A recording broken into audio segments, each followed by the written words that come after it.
So, Mark does the only reasonable thing and bites his finger off. Ask Reddit on Reddit Rundown. What's the closest you ever came to cannibalism? My stomach once growled during gross anatomy lab in med school because the dry muscle tissue I was dissecting away from the cervical vertebrae was starting to make me think about barbecue ribs. In Asia once we had a serial killer who worked for a food company and put human in the food packages, and our family was contacted to say we might have been one of those who got human meat. I met a Japanese girl who ate her friend's placenta. She said the doctors brought it to them after birth, processed, chopped in pieces and served with toothpicks. She told me that in Japan there is a special law against cannibalism that specifies that eating placenta is allowed. This girl kept telling me to bite her nipples harder. Every time I bit harder, she'd yell harder. Eventually she starts slapping the shit out of me and clawed my back to shreds while she was screaming harder. Well, I quit when I tasted blood. To this day, 10 years later, I wonder how much harder she wanted me to bite. Moral of the story, don't be a quitter. Swallowing millions of babies. Robert Pickton was a serial killer out here in Vancouver, and he would kill prostitutes and feed them to his pigs, and the pigs would be slaughtered and sold to market. So you can say that a lot of people in British Columbia are technically cannibals, and you can't take that from us. Somebody replied, "It's probably worse than that." The less identifiable parts of the victims went to the rendering plant and would have been made into all kinds of things, like Mike and Ike's, etc. But there were parts not accounted for on any of the bodies, I think the limbs. The investigators found frozen ground meat in a freezer that was a combination of pig and human meat.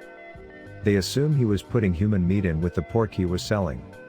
A warning to the communities buying the meat was sent out, but not for over a year. Homeless me circa 1997, 17, walking by a crematorium after day 11 without anything to eat, smelled Burger King smells mixed with burnt hair and my mouth watered. I also, after a brutal 13-day stretch, picked and ate about 30 pieces of chewed gum off a city bus shelter. After a dentist appointment, half of my mouth was numb and I was hungry. It took quite a lot of willpower to not start chewing on my cheek. It was a sexual experience. I bit and she bit back and I bled. It was consensual, two-sided cannibalism.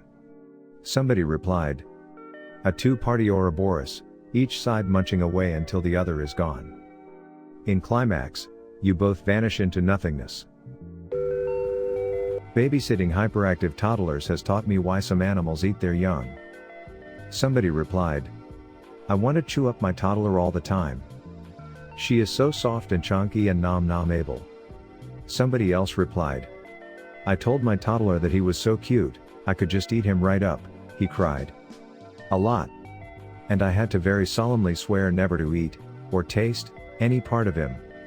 Not even in an emergency situation. Now I just fatten up his big brother, to whom I've not made any such promise." I was grating cheese over a big pot of pasta sauce. I got distracted and took a sizable chunk out of my thumb and it fell in, couldn't find it. So, I guess you could say I am a cannibal. I ate hot dogs. They have a chance of human meat in them because of the number of missing people in their factories that check in for shifts and never check out. Once, I bet someone who is really into aggressive, violent sex. I actually managed to bite hard enough that he started bleeding pretty bad, so I think that's the closest I've ever come to cannibalism. About a year ago, I was suicidal. I tried slitting my wrists for the first time and the knife I was using was dull as fuck. I resorted to biting my wrist and had a pretty nasty gash for a while. Edit, I am doing much better now, thank you for all the kind words.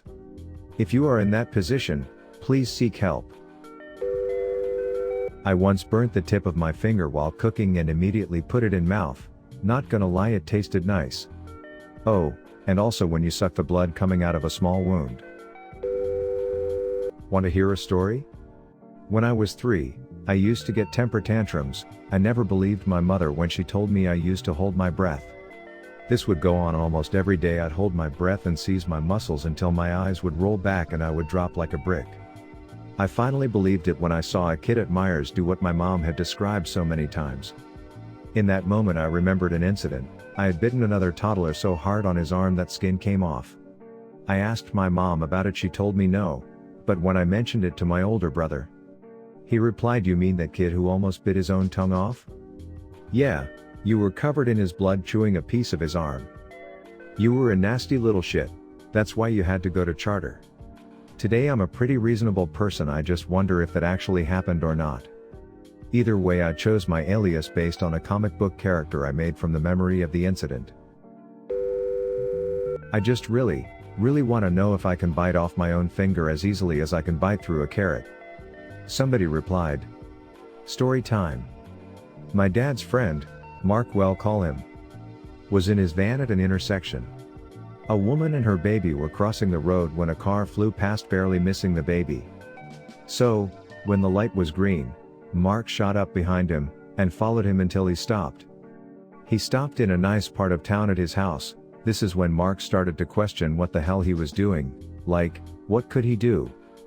Well, lo and behold, this massive 6'5" guy gets out and approaches the van. Mark puts the window down and the man asks why he's following him. He explains to the man what he did, and by this point it is obvious that he was drinking. He could smell the drink. He then starts poking Mark's face saying, "What are you going to do?"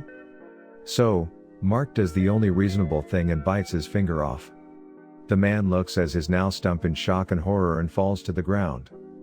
Finger still in mouth, Mark looks at what he did in disbelief. So, he spits it out the window, slams it in reverse and books it out of there, in the process, reversing into the guy's head, knocking him out. A day after, Mark phones one of his police friends to see if anyone has called in about a missing finger. Luckily no one phoned. But the thing is, a judge, of all people, went to the hospital about a missing finger and a concussion. He didn't find out who it was and left it some header in his driveway. So, to answer your question, it's pretty easy. Just last week I was at a buddy's when we got onto the topic of what would happen if we ran out of food. Copious joints were smoked, and were stuck in the house due to the snowy weather. Buddy and I got on the topic of cannibalism, agreeing to eat each other limb by limb until one of us died of infection or blood loss. Just then our other buddy walks in from the bathroom high as shit with a concerned look on his face. I turn to my friend, he turns to me, we both look at the guy who just walked in and both say, "I'd eat Cody." And that's how we decided in any dire survival situation, Cody's the first to get eaten. Sorry dude, you wouldn't have been first pick if you weren't so weirded out by our conversation, ha ha ha. Probably watching Hannibal, the TV show, on an empty stomach. That clay-baked thigh was making me drool. I think Babish did his own version with pork, for obvious reasons. When I got my teeth removed and they were very bloody, and after a while the gauze was getting annoying and my mouth was quite dry, so I kept licking my blood and began to sort of like the taste. While on a boat with some friends we were starting to get really hungry and none of us had brought any food with us to eat. We seriously started considering the possibilities of what would happen if there was an accident, or just an emergency and we weren't able to get back to port. A couple shifty-eyed glances between the heavy guy who could make a nice meal and the skinny one who wouldn't last long out in the open. Our dilemma came to a close when the Jungle Cruise ride finished and we disembarked and went and got a turkey leg. Thanks for listening to Reddit Rundown. Give a thumbs up and subscribe, and help me get to 1,000 subs. Leave a comment below on what kind of topics or stories you would like to hear. You can also check out other videos on my channel. Thanks and have an awesome day.